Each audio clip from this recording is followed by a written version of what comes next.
Hello दोस्तों, ब्रजेश पाठशाला में आप सभी का स्वागत है। तो चलिए आज हम लोग पढ़ेंगे कि अवतल दर्पण के द्वारा कल 5 कंडीशन हम बता दिए थे कि कैसे प्रतिबिंब बन रहा है। क्या बताए थे? पहला कंडीशन क्या था कि जब वस्तु अनंत पर हो। दूसरा कंडीशन ये था कि जब वस्तु अनंत और वक्रता केंद्र के बीच में हो। थर्ड कंडीशन क्या था कि जब वस्तु वक्रता केंद्र पर रखा हुआ हो। और चौथा कंडीशन क्या था कि जब वस्तु वक्रता केंद्र और फोकस के बीच में हो। पांचवा कंडीशन था कि जब वस्तु फोकस पर हो। और छठवां कंडीशन आज हम लोग पढ़ेंगे। तो चलिए पहले से बना दिए हैं कि ज़्यादा समय बर्बाद ना हो। जब वस्तु फोकस और ध्रुव ध्रुव को पी से व्यक्त करते हैं। इस या तो ध्रुव बोलो या तो दर्पण बोलो, यानी कि फोकस और दर्पण के बीच में या तो हम लोग कह सकते हैं या तो फोकस और ध्रुव के बीच में कह सकते हैं। इसीलिए यहाँ पे ऐसे करके डैश करके हम लोग दोनों के बीच में हम लिख दिए हैं। तो चलिए हम लोग पढ़ेंगे। तो 3 नियम है प्रकाश की किरणों को खींचने का, जो कि हम पहले बता चुके थे। क्या था कि पहला कि मुख्य अक्ष के समांतर अगर जो लेके चल रहे हैं, मुख्य अक्ष यही है मुख्य अक्ष। मुख्य अक्ष के समांतर चलने वाली प्रकाश की किरणें यहाँ से परावर्तित होगी। तो परावर्तन के पश्चात फोकस से होकर जाती है, सभी लोगों को रट गया होगा। और दूसरा क्या था कि वक्रता केंद्र से होकर जाने वाली प्रकाश की किरणें उसी मार्ग में वापिस आ जाती है। इसका मतलब हो गया कि पहले तो ऐसे करेंगे नहीं, यहाँ से अगर जो टकराए यहाँ से जाएगी तो देखो लग रहा है कि वक्रता केंद्र से ही जा रही है ना। तो इधर से अगर जाएगी तो इसी मार्ग में वापस लौट आएगी ऐसे, क्योंकि हम लोग जानते हैं कि वक्रता केंद्र से होकर जाने वाली प्रकाश की किरणें उसी मार्ग में जो है वापस लौट आती हैं। तो फिलहाल वस्तु को जब वक्रता केंद्र के आगे रख दिए हैं तो इधर से इधर तो पहले हम प्रकाश की किरणों को लाएंगे नहीं। तो इसीलिए इसी के सीध में हम लोग जो है प्रकाश की किरणों को यहाँ पे आपतित कराएंगे। तो लग रहा है कि देखो वक्रता केंद्र से ही जा रहा था, उसके बाद उसी मार्ग में वापस लौट गया है। ठीक, अब देखो इधर अगर ये दोनों फैल रहे हैं, ठीक से बनाएं। ये वाला देखो इधर दूरियां कम से अधिक हो रही है, कम से अधिक होता चला जा रहा है, कम से अधिक होता चला जा रहा है। तो जब दो रेखाओं के बीच की दूरी लगातार अगर बढ़ रही है तो एक दूसरे को इस साइड में कभी काटेंगे? कभी नहीं काटेंगे। इसका मतलब हो गया इधर कभी नहीं काटेंगे, लेकिन इस साइड में अगर जो देखा जाए तो दो रेखाओं के बीच की दूरियां हमेशा घट रही है, तो कहीं ना कहीं एक दूसरे के समीप आ जाएंगे, यानी कि काट देंगे। तो लेकिन अभी देखो इधर दर्पण के आगे तो कुछ है नहीं, तो हम लोग डाट डाट डाट डाट कटवाएंगे। इधर इसको आगे बढ़ा दो और इसको भी आगे बढ़ाओ।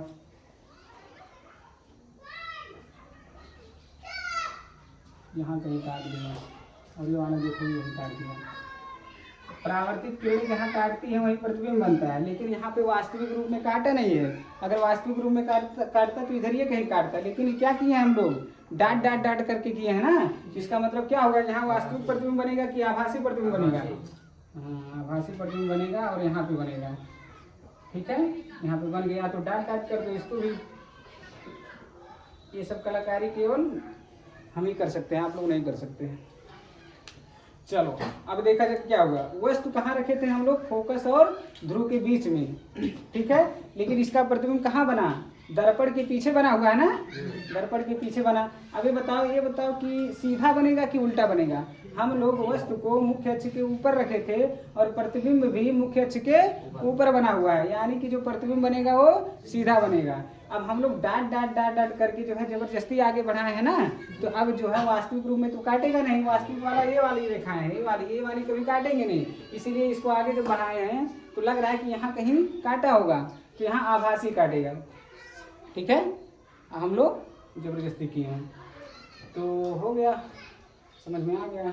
अब क्या करना है, कैसे लिखना है कि अतः जब वस्तु फोकस और ध्रुव के बीच में होता है या जब वस्तु फोकस और दर्पण के बीच में होता है तो उसका प्रतिबिंब दर्पण के पीछे बनता है, जो कि आभासी, सीधा तथा वस्तु से बड़ा बनता है। ठीक है, इतना लिख लेना, सब हो गया। फिर से एक बार बताएं। जब वस्तु फोकस और ध्रुव के बीच में होता है तो उसका प्रतिबिंब दर्पण के पीछे बनता है, जो कि आभासी, सीधा तथा वस्तु से बड़ा बनता है। बस इतना लिख देना, हो गया। ठीक, अब देखो, अब अवतल दर्पण के द्वारा जितना भी प्रतिबिंब बन सकता था हम पूरा बता दिए कंडीशन। अब हम लोग चले उत्तल दर्पण की तरफ। उत्तल दर्पण में एक ही कंडीशन है, चलो बता रहे हैं। दो भी हो सकता है, लेकिन ज़्यादातर एक ही जरूरत है। अब हेडिंग या तो लिख लो कहीं।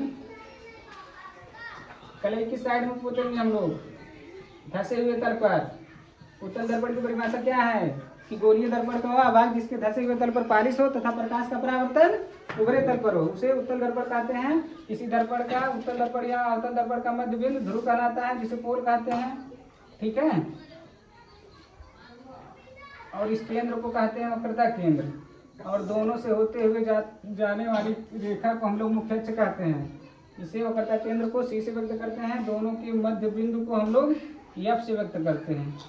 इतना आ गया समझ में। ये कौन सा दर्पण है? उत्तल दर्पण है। यहाँ हम लोग लिख सकते हैं उत्तल दर्पण द्वारा प्रतिबिंबों का बनना। यहाँ लिख लो, ये नया हेडिंग रहेगा, उत्तल दर्पण द्वारा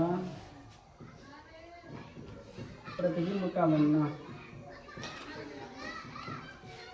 प्रतिबिंब का बनना।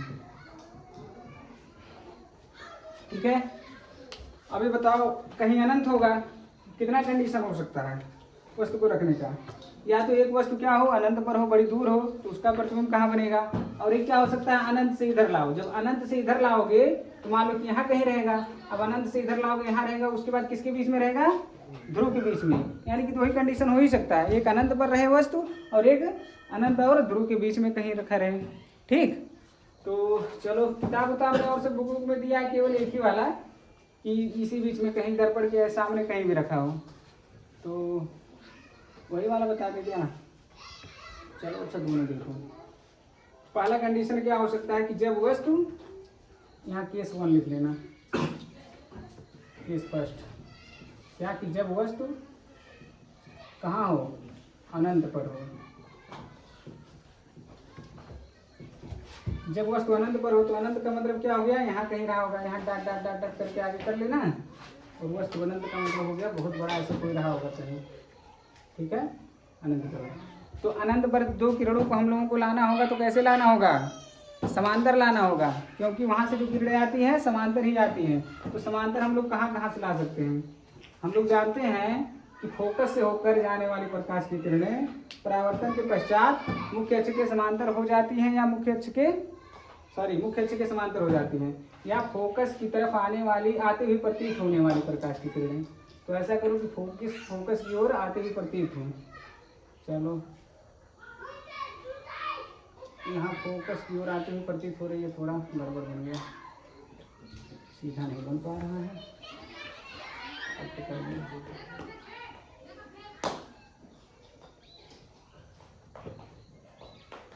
फोकस की तरफ आते हुए प्रतीत होने वाली प्रकाश की किरणें परावर्तन के पश्चात मुख्य अक्ष के समांतर हो जाती हैं। ठीक है, दूसरा क्या है? दूसरे किरण को हमको लेकर जाना है, समांतर ही लेकर जाना है। तो इसके समांतर क्या है? एक वक्रता केंद्र है। तो एक वक्रता केंद्र की तरफ आते हुए प्रतीत होने वाली किरणें,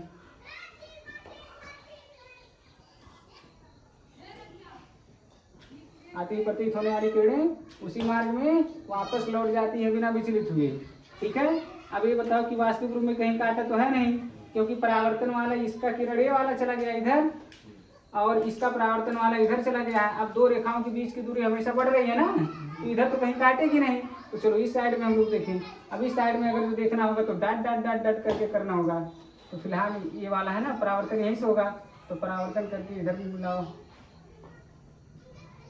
थोड़ा सा गड़बड़ बन रहा है, ये फोकस पर ही बनता है, यहाँ बना दिए हैं गड़बड़, ठीक से प्रकाश की किरणों को लाए नहीं हैं, यहाँ कहीं बनना चाहिए।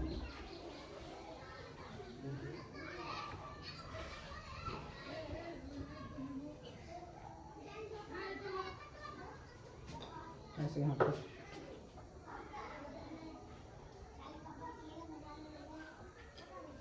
कहाँ बना? फोकस पर, फोकस पर बना है। देख लो, ये वाला था आपतित किरण, यहाँ से लेकर आए, यहाँ से, अब यहाँ से परावर्तित होगा ना। अब लेकिन ये बताओ, देखो फोकस की तरफ आती हुई प्रतीत हो रही है ना, तो यहाँ से परावर्तन के पश्चात मुख्य अक्ष के समांतर हो जाएगी। पहला वाला किरण हो गया। दूसरा वाला देखो, वक्रता केंद्र की तरफ आती हुई प्रतीत होने वाली किरणें, ठीक से बना लें। वक्रता केंद्र की तरफ आती हुई प्रतीत होने वाली किरणें यहाँ से परावर्तन के पश्चात उसी मार्ग में वापस लौट आती है। उसी मार्ग में देखो वापस लौटती है। तो ए वाला इधर कहीं चला गया, अब ये वाला परावर्तन वाला इधर कहीं चला गया, दोनों रेखाओं के बीच की दूरी इधर लगातार बढ़ रही है, इसलिए इधर कभी नहीं काटेगा। तो हम लोग क्या करेंगे, इधर आगे बढ़ाएंगे। इधर जब आगे बढ़ाए तो ये वाला जो है इधर आया, और इस वाले को आगे बढ़ाए तो ये वाला इधर आया। तो यहाँ काट दिया ना, तो देखो फोकस पर काट दिया है। तो इसका मतलब क्या हो गया कि अतः जब वस्तु अनंत पर होता है, उत्तल दर्पण के केस में, अतः जब वस्तु अनंत पर होता है तो उसका प्रतिबिंब दर्पण के पीछे मुख्य फोकस पर या फोकस पर बनता है, जो कि अब बताओ ये वास्तविक बनेगा कि आभासी बनेगा, पता है सबको। अब उल्टा बनेगा कि सीधा बनेगा, आ गया समझ में ना। यानी कि क्या लिखेंगे, अतः जब वस्तु अनंत पर होता है तो उसका प्रतिबिंब उत्तल दर्पण के पीछे बनता है, जो कि आभासी, सीधा तथा वस्तु से बहुत छोटा बनता है। अनंत वाला बहुत बड़ा होता है। कोई भी चीज़ अगर जो अनंत पर है, जैसे सूर्य हो गया, चंद्रमा हो गया, कुछ भी ग्रह है, तो बहुत बड़े होते हैं ना, तो उसका प्रतिबिंब इतना छोटा करके दे रहा है, तो इसका मतलब क्या हो गया, बहुत छोटा बन रहा है। ठीक है, तो वही है कि जब वस्तु अनंत पर होता है तो उसका प्रतिबिंब उत्तल दर्पण के फोकस पर बनता है, जो कि आभासी, सीधा तथा वस्तु से बहुत छोटा बनता है। ऐसे वीडियो को रोक के लिख लेना। एक कंडीशन हो गया, एक केस। सेकंड केस चलो देखा जाए। सेकंड केस, जब वस्तु दर्पण के सामने रखा हो, जब वस्तु दर्पण के या उत्तल दर्पण के, लेकिन उत्तल दर्पण जब लिख दिए हैं तो क्या लिखें, बार बार सामने रखा हो। अब सामने रखा हो तो कहीं भी रखें, यहाँ कुछ और पॉइंट थोड़ी है, इसलिए सामने बोल दिए हैं। ठीक है, अनंत पर ना रखे रहे, बाकी सामने रखा रहे, तो यही ना बात हुआ, कहीं भी रख सकते हो।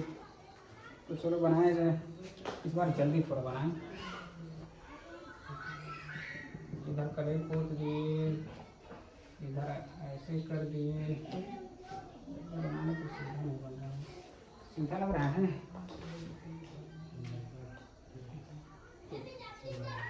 यहाँ सी हो गया, यहाँ एफ हो गया, और यहाँ पे पी हो गया। वक्रता केंद्र, सेंटर ऑफ कर्वेचर, फोकस पोल, और सामने कहीं रख दो वस्तु को। तो एक मुख्य अक्ष के समांतर लेके चलेंगे। यहाँ से मुख्य अक्ष के समांतर चलने वाली प्रकाश की किरणें फोकस से होकर जाती है या जाती हुई प्रतीत हो रही है। अंदर तो जाएगी नहीं क्योंकि कलई को दी है, लेकिन ऐसा लगेगा कि इधर ये से मतलब जा रही है, लेकिन इधर तो जाएगी नहीं, ऐसे इधर चली जाती है। मुख्य अक्ष के समांतर चलने वाली प्रकाश की किरणें परावर्तन के पश्चात फोकस से होकर जाती है या जाती हुई प्रतीत होती है। दूसरा क्या करेंगे, वक्रता केंद्र वाला देखो, इसको दूसरे कलर से करें। वक्रता केंद्र से होकर जाती हुई प्रतीत होने वाली किरणें, ऐसा लग रहा है यहाँ से अगर कर दो, वक्रता केंद्र कहाँ है,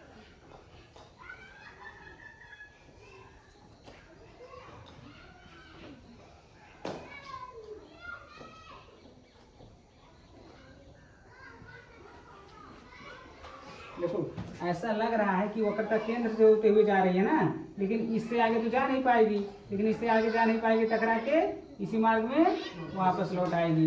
अब इधर वाला ये जो मार्ग में वापस लौट आया है, इधर कहीं जाता होगा, ये वाला इधर जाएगा, और ये वाला किरण इधर कहीं जाएगा। अब ये बताओ, दोनों रेखाओं के बीच की दूरी लगातार बढ़ रही है ना, तो इस साइड में कहीं काटेगा, तो इसी को जो है पीछे साइड में हम लोग मिलाएं, इसी को जो पीछे साइड में मिलाएंगे डाट डाट करके, तो ये वाला इधर आया, और इसी को जो पीछे साइड में डाट डाट डाट डाट करके मिलाएंगे तो यहाँ पे काट दिया दोनों। ठीक है, तो इसका प्रतिबिंब कहाँ बनेगा, देख लो, यहाँ बनेगा। ठीक, कहाँ बना, ध्रुव और फोकस के बीच में बनाना कहीं। अब ये बताओ, वस्तु से छोटा बना कि बड़ा बना, सीधा बना कि उल्टा बना, आभासी बना कि वास्तविक बना, आ गया सबको समझ में ना। तो ऐसे पूरा सब हटा तो गया तुम लोगों को, आप लोगों को।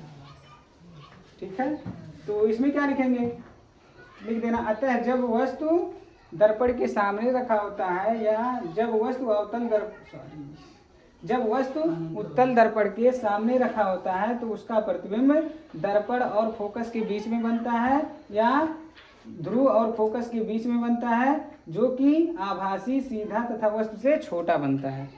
बस इतना लिख लेना। ठीक है, ये भी समझ में आ गया ना। हाँ, तो क्या यहाँ लिखा है, उत्तल दर्पण द्वारा प्रतिबिंब का बनना। दो कंडीशन हो सकता है, इसके अलावा और कहाँ रखोगे। अब आप ही लोग बताओ, इसके अलावा कहीं रख सकते हो क्या, कहीं नहीं रख सकते हो ना। तो यानी कि देखा गया कि उत्तल दर्पण में जब भी प्रतिबिंब बना है हमेशा आभासी बना है। जब आभासी बनेगा तो हमेशा सीधा ही बनेगा, ये भी दिमाग में बैठा लो, क्योंकि आभासी जब जब बना है हमेशा मुख्य अक्ष के ऊपर उसका प्रतिबिंब बना है।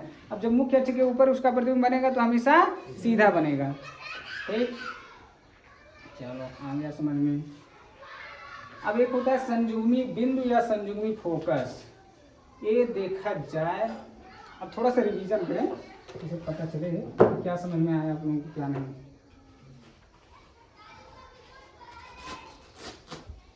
इसको मिटा दें हम।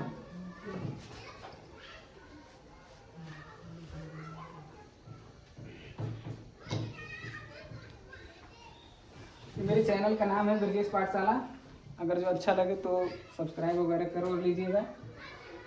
ज़्यादा तो बोलेंगे नहीं यूट्यूब पर भी। चलिए रिवीजन के तौर पे हम लोग क्या क्या पढ़े।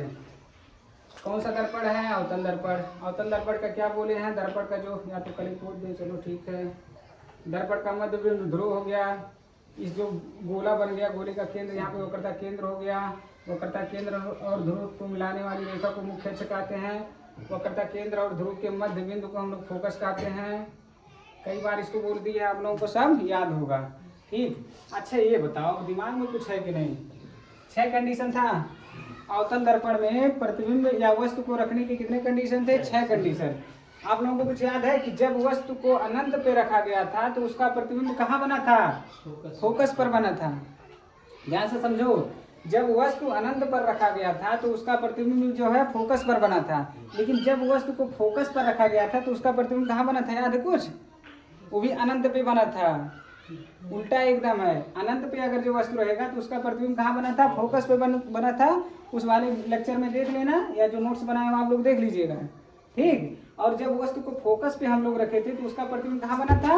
अनंत पे बना था। और देखो, जब शुरू से फिर से देखा जाए, अनंत पे जब रखा गया था तो प्रतिबिंब फोकस पर बना था, वस्तु से बहुत छोटा बना था। ठीक, अब जब हम लोग इधर खिसकाएंगे वस्तु को तो जो है प्रतिबिंब इधर खिसकता हुआ आएगा।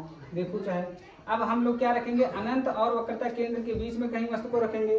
ठीक है, तो क्या प्रतिबिंब कहाँ बनेगा? फोकस और वक्रता केंद्र के बीच में, इधर थोड़ा खिसकेगा तो प्रतिबिंब कहाँ बनेगा? फोकस और वक्रता केंद्र के बीच में बनेगा। लेकिन अभी यहाँ बहुत छोटा बना था तो यहाँ बहुत छोटा नहीं बनेगा, छोटा ही बनेगा। ठीक है, छोटा ही बनेगा, बहुत छोटा नहीं बनेगा। अब क्या करेंगे? अब इसको क्या है, कहाँ खिसकाएंगे? वक्रता केंद्र पर। अब तीसरे कंडीशन में क्या था कि जब वस्तु वक्रता केंद्र पर हो तो उसका प्रतिबिंब जो है इधर खिसकाओ, तो यहाँ से खिसका के क्या बनेगा? वक्रता केंद्र ही आएगा ना। यानी कि जब वस्तु वक्रता केंद्र पर होता है तो उसका प्रतिबिंब कहाँ बनता है? वक्रता केंद्र पर ही बनता है, जो कि दोनों कंडीशन में बराबर आ गया था। यहाँ जब था तो बहुत छोटा, यहाँ जब रखे तो छोटा। अब क्या हो गया? दोनों बराबर। प्रतिबिंब की लंबाई बढ़ती जा रही है धीरे धीरे, और वस्तु को धीरे धीरे छोटा भी कर रहे हैं, समझ लो। ठीक है, या वस्तु उतना ही बड़ा रहे तब भी जो है ये बराबर हो। अब की बार वस्तु को कहाँ रखेंगे? वक्रता केंद्र और फोकस के बीच में। अब जब वक्रता केंद्र और फोकस के बीच में वस्तु को रखेंगे तो उसका प्रतिबिंब कहाँ बनेगा? आप लोग बताइए। प्रतिबिंब को इधर खिसकाओ, वक्रता केंद्र और यहाँ कहीं अनंत होगा, वक्रता केंद्र और अनंत के बीच में कहीं बनेगा। अब ए वाला देखो, यहाँ रखे, ए वाला बराबर हो गया था। इस बार क्या होगा? प्रतिबिंब की लंबाई बढ़ जाएगी ना, क्योंकि यहाँ देखो बराबर हुआ, बराबर के बाद बढ़ना स्टार्ट करेगा। यहाँ पे जब वस्तु को रखे थे तो प्रतिबिंब जो है यहाँ बना था, लेकिन वस्तु से बड़ा बना था। ठीक है, अब यहाँ पे जब रख दिए वस्तु तो इसका प्रतिबिंब कहाँ बनेगा? इधर से खिसकाओगे कहाँ जाएगा? अनंत जाएगा। कहाँ जाएगा? अनंत। अब यहाँ जब बड़ा बना था, अब की बार जो है यहाँ पे अनंत जब जाएगा तो वस्तु की प्रतिबिंब की लंबाई बहुत बड़ी बनेगी। एकदम उल्टा है पूरा, ध्यान से समझो। क्या किए? अनंत वाला फोकस पे बनाया, बहुत छोटा बना प्रतिबिंब की लंबाई। चलो 3 कलर से बताना समझाना चाहें। बहुत बड़ा बना दिए, ठीक है, अनंत पे रख दिए। इसका प्रतिबिंब कहाँ बन गया? फोकस पे बन गया, बहुत छोटा बन गया। मान लो बहुत छोटा बन गया। और दूसरे कंडीशन में कहाँ रखेंगे? तो मान लो सी है, ए एफ है। अब की बार ये वाला कहीं यहाँ रख देंगे। जब यहाँ रख देंगे तो प्रतिबिंब जो है कहाँ बनेगा? इसको इधर खिसकाओ, यहाँ बनेगा, लेकिन वस्तु से छोटा ही बनेगा। इससे थोड़ा बड़ा बनेगा, लेकिन इससे छोटा बनेगा। ये वाला घटते आएगा, ये वाला बढ़ते जाएगा हमेशा। ना समझ में आया? और इसको बड़ा बना दें, यहाँ कर दें, और इसको थोड़ा सा इससे बड़ा बना दिए ना। अब की बार क्या करेंगे? वस्तु को वक्रता केंद्र पे रखेंगे। तो प्रतिबिंब कहाँ बनेगा? वक्रता केंद्र पर ही बनेगा, जो कि बराबर बन जाएगा। अब आया ना समझ में? ऐसे याद हो जाएगा। अब की बार वस्तु को कहाँ रखेंगे?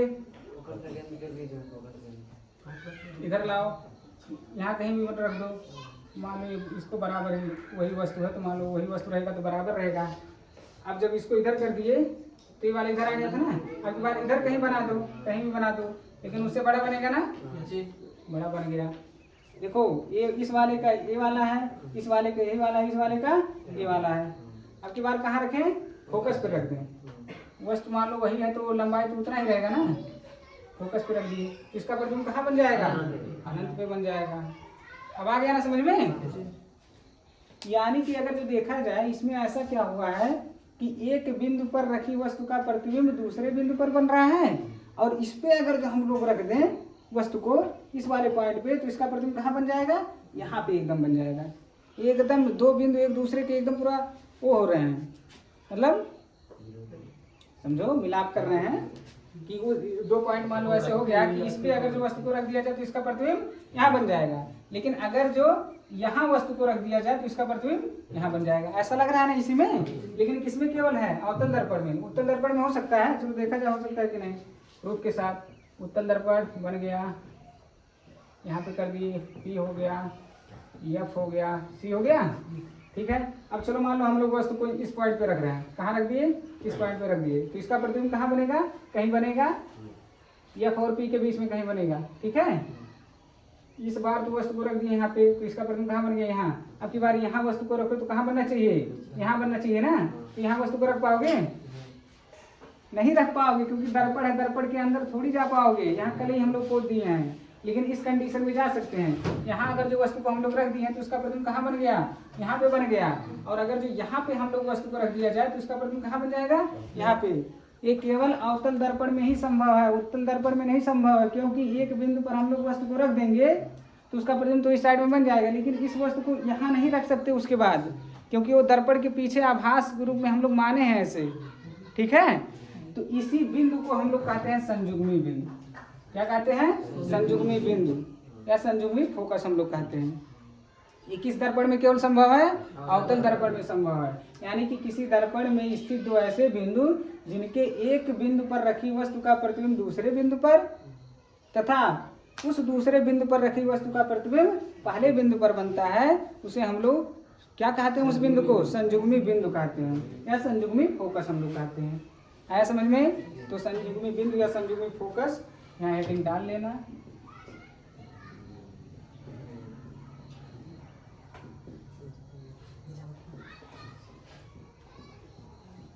संजुग्मी फोकस तो क्या लिखोगे? किसी दर्पण में स्थित दो ऐसे बिंदु, संजुग्मी बिंदु लिखा है ना, तो बिंदु की ही चर्चा हम लोग करेंगे। तो किसी दर्पण में स्थित दो ऐसे बिंदु जिनके एक बिंदु पर रखी वस्तु का प्रतिबिंब दूसरे बिंदु पर तथा दूसरे बिंदु पर रखी वस्तु का प्रतिबिंब पहले बिंदु पर बनता है, उस बिंदु को हम लोग क्या कहते हैं? संजुग्मी बिंदु। यह केवल अवतल दर्पण में ही संभव है, उत्तल दर्पण में संभव नहीं है, क्योंकि हम लोग वस्तु को तो एक बिंदु पर रख देंगे, लेकिन दूसरे बिंदु पर जब रखना होगा तो नहीं रख पाएंगे, ठीक है। ठीक हो गया समझ में, संजुग्मी बिंदु भी हो गया। अब हम लोग जो है क्या करेंगे? क्वेश्चन लगाएंगे। क्वेश्चन लगाने के लिए थोड़ा फार्मूला पता होना चाहिए।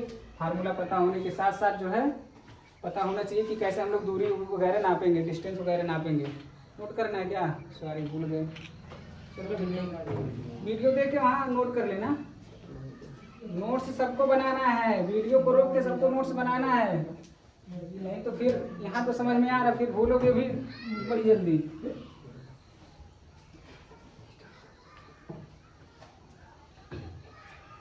अब चलो देखा जाए, इतना दिमाग में बैठ गया है, अब समझाने में दिक्कत नहीं होगा, अब रखने की ज़रूरत भी नहीं है।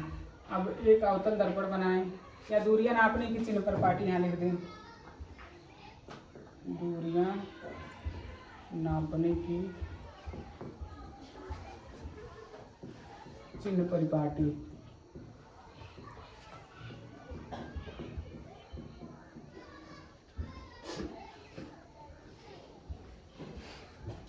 दूरियां नापने की चिन्ह पर पाटी, जैसे हम लोगों को क्वेश्चन लगाना है ना, तो कहाँ प्लस होगा कहाँ माइनस होगा, यही हम लोग चिन्ह पर पाटी में देखेंगे। तो दोनों दर्पण बना लें। ये कौन सा दर्पण है? अवतल दर्पण। अब ज़्यादा समय ना लेते हुए क्यों समझाना है, आपको सब कुछ जान गए हो।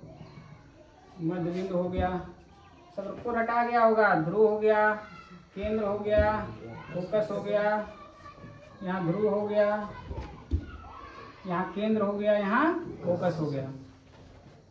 प्रकाश को हमेशा किस साइड से आपतित कराते थे? बाएं साइड से। प्रकाश को मान लो कि सूर्य भगवान है, ठीक है, हमेशा बाएं साइड में ही रहेंगे। यहाँ भी कहाँ रहेंगे?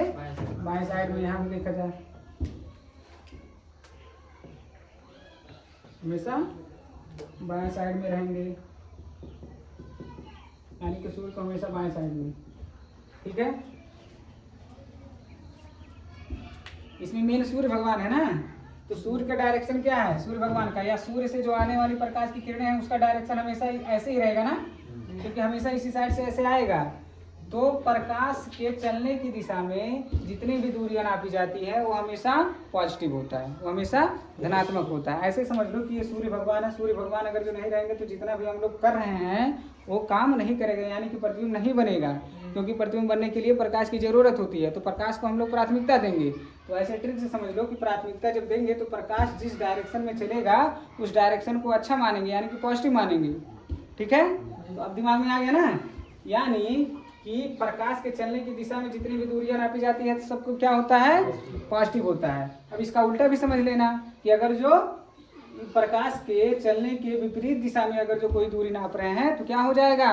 निगेटिव हो जाएगा। तो चलो अगर जो देखा जाए, हमेशा दूरियां जो हम देखेंगे दर्पण से ही दूरियां नापी जाएगी। फिलहाल दर्पण से यहाँ से नापा जाएगा, ध्रुव से, ठीक है। ध्रुव से एफ के बीच की दूरी को हम लोग क्या कहते हैं? फोकस दूरी। इस दर्पण से या ध्रुव से सी के बीच की दूरी को हम लोग क्या कहते हैं? वक्रता त्रिज्या, ठीक है। तो इस दर्पण में अगर जो देखा जाए, यहाँ से नाप रहे हैं पी एफ, ये पॉजिटिव होगा कि नेगेटिव होगा? ये बता दें।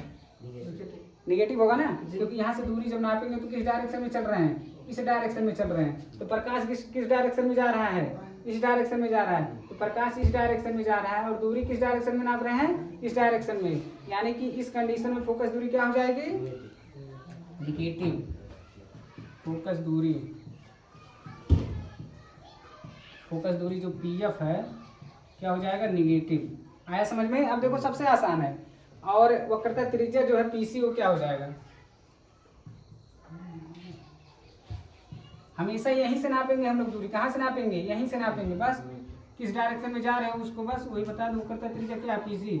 पॉजिटिव होगा कि नेगेटिव? ये भी नेगेटिव होगा, क्योंकि ऐसे नाप रहे हैं। देखो यहाँ से यहाँ ऐसे नाप रहे हैं ना, और प्रकाश ऐसे चल रहा है, यानी कि वक्रता त्रिज्या भी क्या हो जाएगा? निगेटिव हो जाएगा। और क्या बच रहा है? फोकस दूरी हो गया, वक्रता त्रिज्या हो गया, और कुछ बचता है, भूल गए। चलो यहाँ देखा जाए, हाँ, वस्तु कहीं रखा रहेगा ना। मान लो वस्तु हमेशा जो है दर्पण के इसी साइड में रखा रहेगा, उस साइड में रख सकते हैं? नहीं रख सकते हैं। और इस वस्तु का जो दूरी होगा, यहाँ से नापेंगे ना कितना दूर रखा हुआ है वस्तु दर्पण से, तो ऐसे ना नापेंगे, ऐसे नापेंगे। और प्रकाश किस डायरेक्शन में चल रहा है? ऐसे चल रहा है, यानी कि जो दूरी है वस्तु की दूरी क्या हो जाएगी? वस्तु की दूरी क्या हो जाएगी? वस्तु की दूरी को यू से व्यक्त करते हैं, बाद में पता चलेगा। निगेटिव भी हो जाएगा ना, हमेशा रहेगा। और प्रतिबिंब की दूरी बताओ। प्रतिबिंब कहाँ बनता है? हमेशा इसी साइड में बनता है, केवल एक कंडीशन को छोड़ के। एक कंडीशन में क्या रखे थे? फोकस और ध्रुव के बीच में जब रखे थे तो प्रतिबिंब यहाँ कहीं बन गया था, याद है ना? अभी आज ही बताए हैं सबसे पहला फिगर। तो यानी कि जब यहाँ कहीं प्रतिबिंब बन गया था तो यहाँ से ऐसे नापे थे ना, यहाँ से नापेंगे ऐसे, तो प्रकाश के चलने के डायरेक्शन में हो गई ना। तो केवल एक ही कंडीशन ऐसा था जिसमें जो है प्रतिबिंब की दूरी जो है पॉजिटिव थी, बाकी हमेशा प्रतिबिंब इसी साइड में बन रहा था। कहीं यहाँ बना था, कहीं यहाँ बना था, कहीं यहाँ बना था, कहीं यहाँ बना था, कहीं अनंत पे बना था। तो हमेशा जितना भी दूरी नापेंगे इधर से नापेंगे ना, इसका यहाँ से नापते, यहाँ से नापते, ऐसे नापते, तो इस डायरेक्शन में नापते तो क्या हो जाता है? निगेटिव हो जाता है। केवल एक कंडीशन में जो है क्या आता है? पॉजिटिव आता है। आया समझ में ना? प्रतिबिंब की दूरी, प्रतिबिंब की दूरी को बी से व्यक्त करते हैं। तो ये भी निगेटिव होता है एक को छोड़ के। एक को छोड़कर ऐसे लिख दें क्या? एक को छोड़कर। अब देखो ये सब रटना नहीं पड़ रहा है, समझे हो इसीलिए सबको पता चल गया, नहीं तो ये ज़्यादा कठिन हो जाता कि कहाँ प्लस लिखना है कहाँ माइनस लिखना है। यही सब जब नहीं पता रहता है तो क्वेश्चन नहीं लग पाता है। लेकिन अब सबको पता चल गया होगा। ये को छोड़ के जो लिखे हैं तो तब दिमाग में आएगा, क्लिक होगा कि हाँ ये कौन छोड़े थे, यानी कि यही वाले छोड़े थे, दिमाग में आ जाएगा। वहाँ नहीं लिख रहे हैं। ठीक है, ठीक है। चलो और बताएं, ये किस दर्पण के लिए था? अवतल दर्पण के लिए था। अवतल दर्पण, अवतल दर्पण के लिए था। अब उत्तल दर्पण में आओ। उत्तल दर्पण,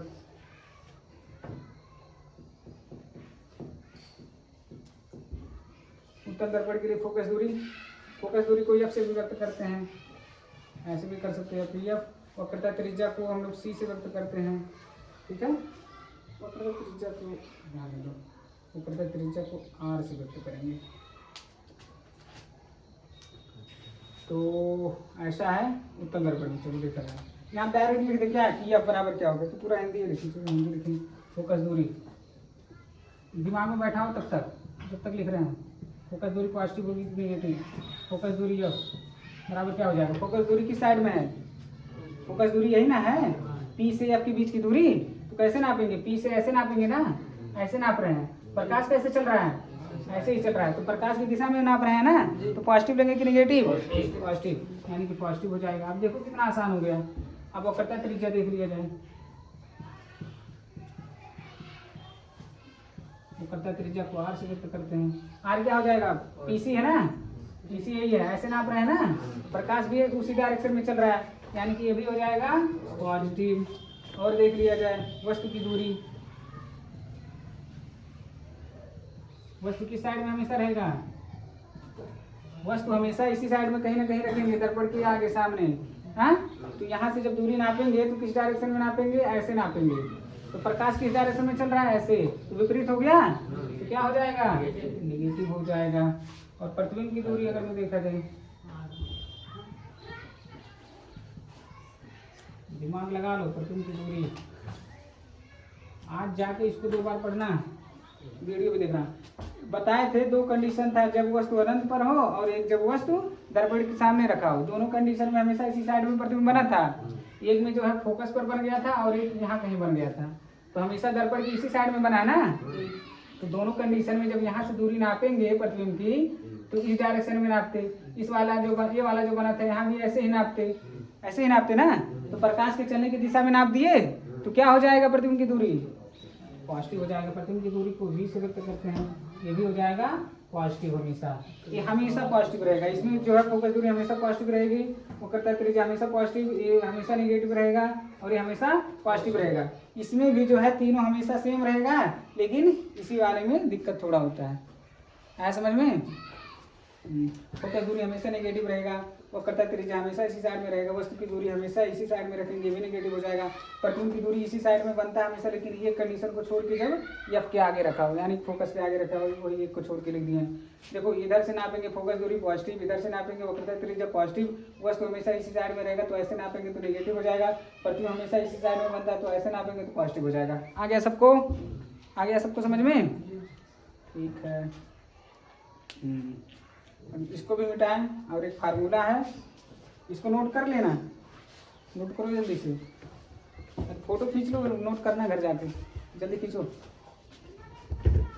एक लोग खींच लो, उसके बाद सबको दे देना।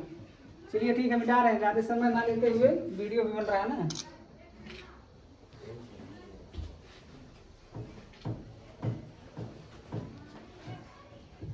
टाइम कितना हुआ? 56।